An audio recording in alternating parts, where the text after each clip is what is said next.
کتاب عشق با کانال ابونه شدن را فراموش نکنید. از وقت رفتی زندگیم با درد و غم شد، روز و شبم به مثل گور تاریک و تنگ شد.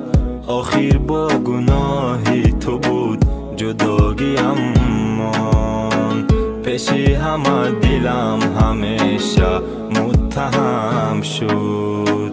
از رفتنت من روز و شب آرام ندارم، شبها تا روز از دردیش من خواب ندارم.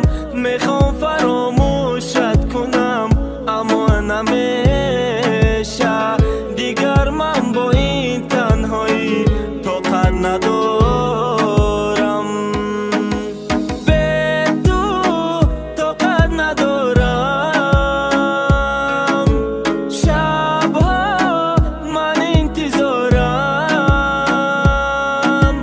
به تو این خانه زندان است، چشمانم گریان است.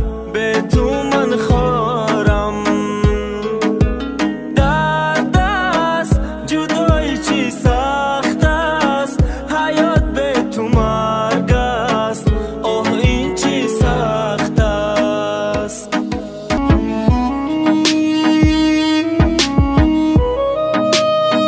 بهترین سرود و کلیپ ها در کانال کتاب عشق. با کانال ابونه شدن را فراموش نکنید. هرگاه که روی تو را در یاد آرم، با علم فریاد میزند این دل زارم. درد عشقت این دلم را آزرده کرده است، تا کی با این دردهای تو طاقت بیارم.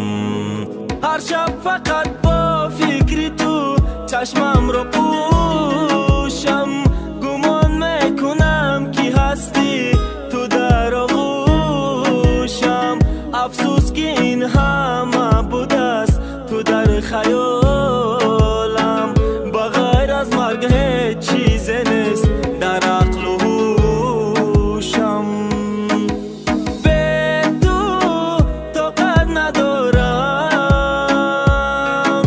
شبها من انتظارم. به تو این خانه زندان است، چشمانم